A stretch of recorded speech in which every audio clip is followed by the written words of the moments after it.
There's nothing more humbling and inspiring and attractive than witnessing somebody be truly and uniquely exceptional. Except, of course, for their journeys. Maybe it's luck. Maybe it's genetics. Maybe it's work ethic. Scott and I wanted to see if we could discover what makes some of the universe's most incredible humans the successes they've become, and ultimately find out exactly how they became so good. So good. How did you do it?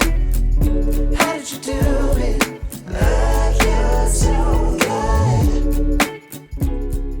Hey guys, welcome back to You're So Good, where we interview the best of the best and figure out how they got to be so amazing at what they do. Today's guest is a writer, comedian, actress. She's been in so many things. The amazing Fortune Feimster. Yes, Hi. thank you so much for being here. Oh, I'm honored. I wanted to hear the, you're so good. That's always like, sometimes we forget to tell people what our podcast is called, and then we say that in the moment, and it's always like, what is the name of your podcast? I was just thinking as I introduced you, I was like, I'm not sure if I told her what even the podcast is about. So good. I just was so excited to talk to you. It didn't even matter. Yes.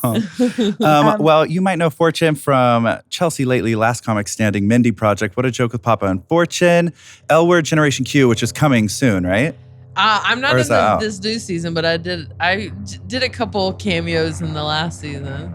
Okay. Amazing. And then also Disney Pixar's Soul recently, which was life-changing for me. So it's so cool that you were part of that. Such a good movie. And then you have a new movie, which is probably out by the time this airs, starring Kristen Wiig, Annie Mumolo, and Jenny Dornan, called Barb Star. Go to Vista Del Mar. I mean, that people have to watch this movie. I'm demanding that people watch this movie because I can't wait. I will be I watched watching it twice and I cried with laughter because my part's a smaller part.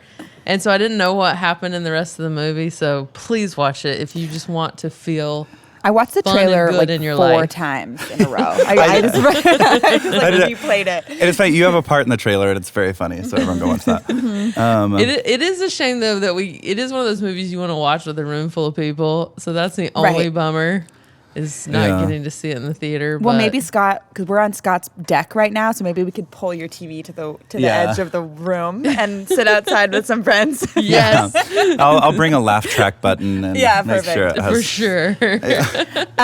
So this podcast is all about like just people who are amazing at things, and Scott and I are just obsessed with having dreams and chasing them and getting better and work ethic. Mm-hmm. And from everything I've heard, comedy is like can be a very painful journey. Like it's just like one of the hardest roads.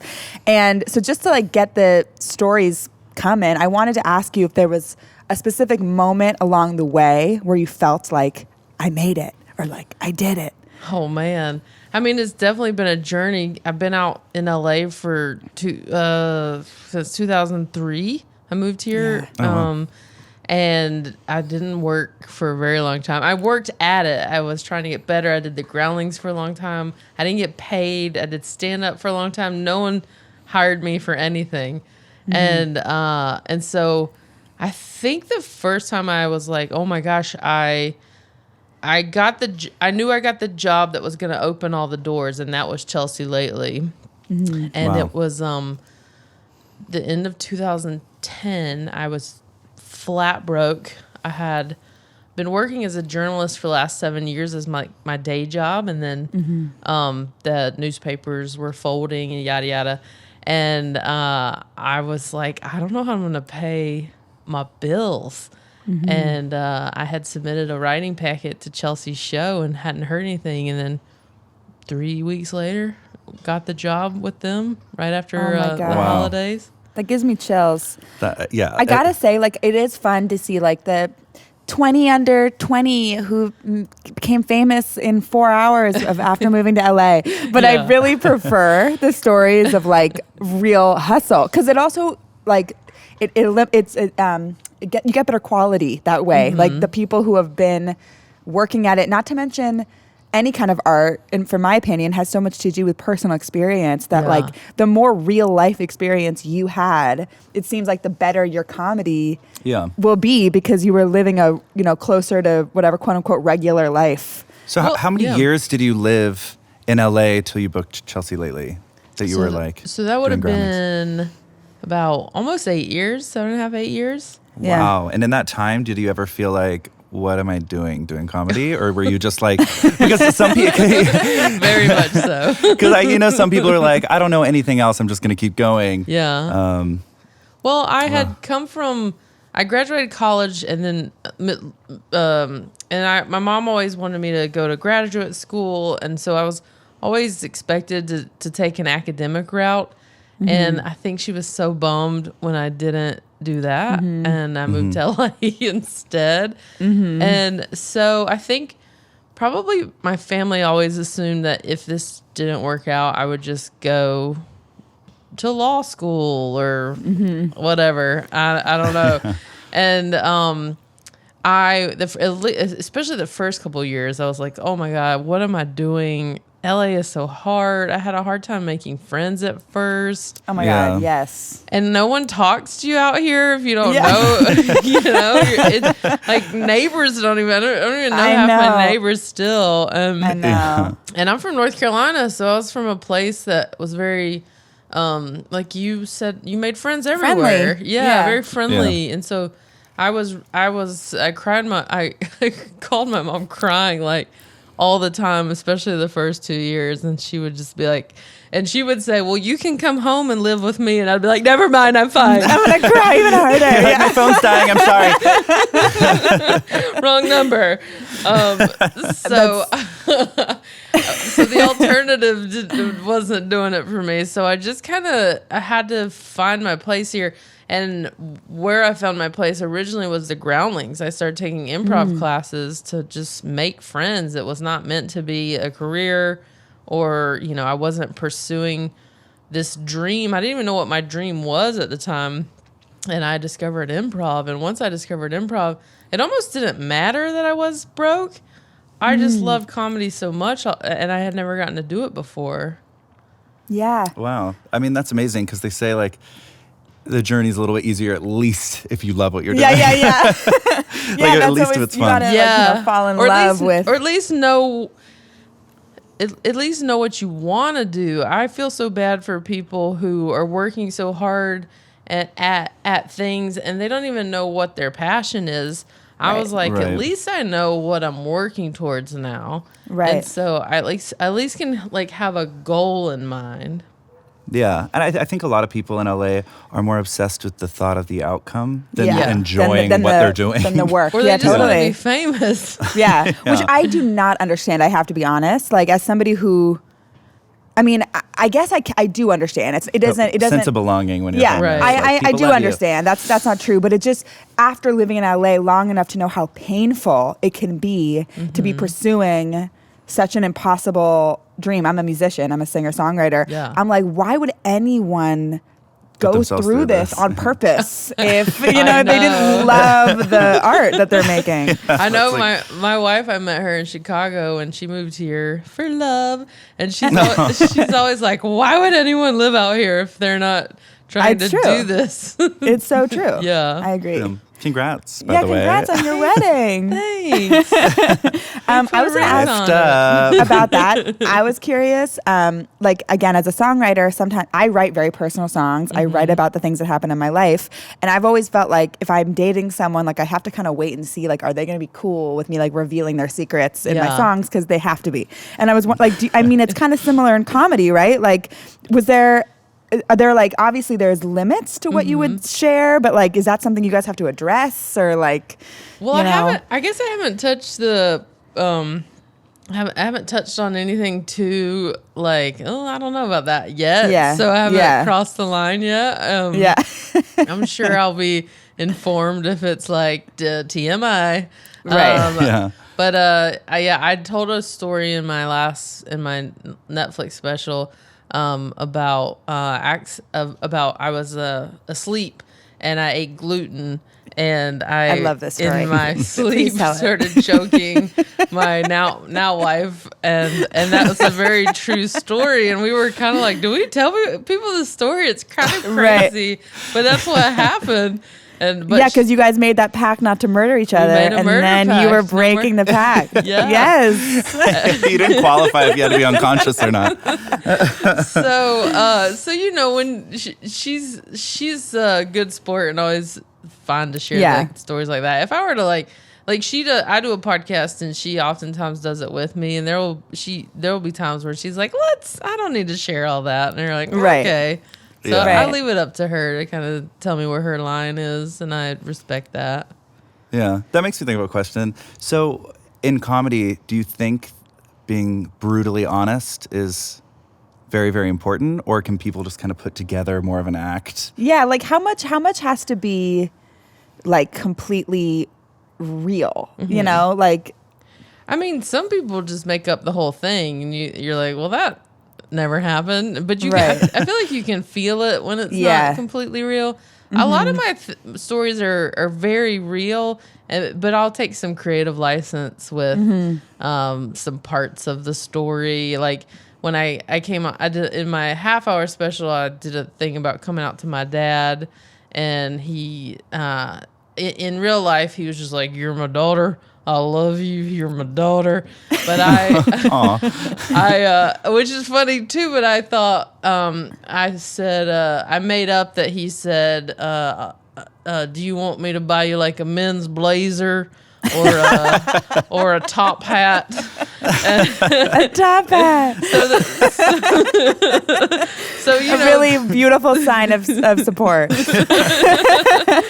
I like base things on truth, and then I go, what's a funnier thing than what happened? To take it to the extreme. Yeah. I guess this is like kind of a similar question, but maybe like a different angle on it. Do you feel like to be a successful comedian, you have to really know who you are and accept who you are? Because I feel like so much of it is self-deprecation, but like on a deep level, like really understanding your own insecurities, your own flaws, and kind of being willing to play off of those. Like, can you do it if you're not quite in touch with yourself? Mm-hmm.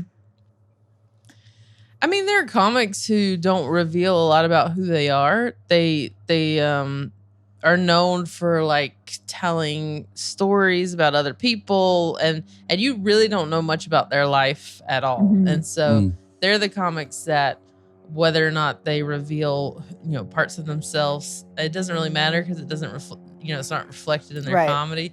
For me, I'm very much I knew from the moment I stepped on stage that for me to pretend to be anything I wasn't gonna fly, because I like for instance, like talking about being gay. If I walk on the stage and I'm not acknowledging that part of me, or if I'm denying that part of me, the audience immediately smells bullshit. They're like, we see your flannel shirt. We know what's going on here. And so it was easier for me to just, completely be myself, because then I also talk a lot about my family. I tell us stories about my life. So to like pretend to be something else, I think would be hard for me. Yeah. So you came out at 25. Did you do comedy before that? No, I did theater in college. I kind of stunk at it. And I had I had really terrible stage fright. And but also we didn't do comedy. It was very obscure plays or Shakespeare. It's like Hamlet. How do you get into it? Yeah, it's a different vibe. Yeah. And, as a Southerner trying to do Shakespeare. Do you get stage fright like on set? Because I get more scared on a set than on a stage. Really? For sure. Well, same, but I'm Mine was always on stage because I had this fear of forgetting my lines. I don't know where that came from. But then after I moved to LA, I discovered improv, and that took all of my my stage fright away somehow, because I think I learned how to get myself out of a situation if I forgot a line. I'll just make it up. And I never realized I could do that before. And so I started improv and came out at the same year, and I feel like it was those are two very significant things for me, and that they happened in the same year is kind of trippy.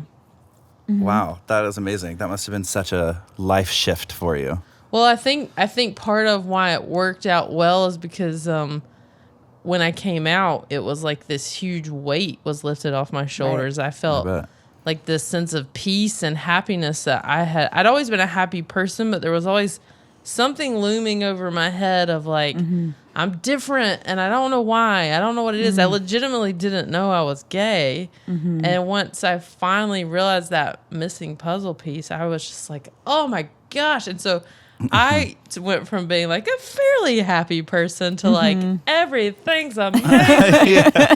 And so you had everything that fell into place. Yeah. You had that to improv, and it's just like one big happy, rainbow. Yeah. Well, I feel like, I mean, to me, sometimes the recipe for happiness is as simple as like being yourself and like doing something you love. And so coming out and finding improv is like 1 + 1 for that. It's like from that happiness and authenticity comes the best art. Absolutely. Because it's just natural and feels good. And Yeah. people can feel that. Yeah. And you talk about it in the Netflix special about like representation too, like that also like allows you to then kind of like what you're saying, make this incredibly authentic art that then serves a purpose can as serve well. a purpose, right? Which just feels so good. It feels so good to kind of serve a bigger purpose like that. Yeah, absolutely. Because I think I would have come out a lot sooner had there been more representation. And I because it was a different time. There was no YouTube and no Will and Grace. And so I didn't see myself represented anywhere. I saw, people were like, well, Ellen came out, and you're like, yeah, and she got fired. Yeah. No one talked to her for like 7 years. You mean one person coming out and then getting so much backlash isn't enough representation for you? One was person coming out said they were gay. What do you want? Yeah, someone's getting selfish. Was the coming out process like brutal for you? Because I know you grew up like in church. You talk about in your special, and you're obviously from the South, and so I know that can be a hard mix. You're from the South. I'm also from the South, and I'm also gay. So I know it was really hard for me to come to terms. Is and it to tell people. Texas? Yes, Texan. I'm so sorry. I'm Texas? from That's San right. Francisco and I'm straight, so I can't relate to Oh you. my gosh. Just kidding. You're like I've been accepting gay people my whole life. My whole life, it's boring at wishes this she was point. gay. Yeah. I think if I had come out, I came out once I had moved to LA, so I think that made my journey a little bit easier because you're no longer like I think the hardest part is coming out and being in the home of other people, and if they don't accept you, you're screwed. Like Right. you're like, I don't pay the bills, you pay the bills, and so if if suddenly I tell you this thing about myself and you don't like it, like I'm at the mercy of you. Like so I think it was a little bit more freeing being older because I was you're not at the mercy of other people in that same way. I'm lucky that my mom's very liberal, even though we grew up in a very conservative area. So for her, it was more of just like, I don't want life to be more difficult for you than it will already be. And this is just one other thing that could potentially bring you pain. And, to me, the alternative was, not to be myself is much worse. Exactly, yeah. So she was very accepting. My dad was, my whole family was great. And so I was really lucky. And I don't know what it would have been like if I was younger, but I think it happened at the right time for me. Yeah.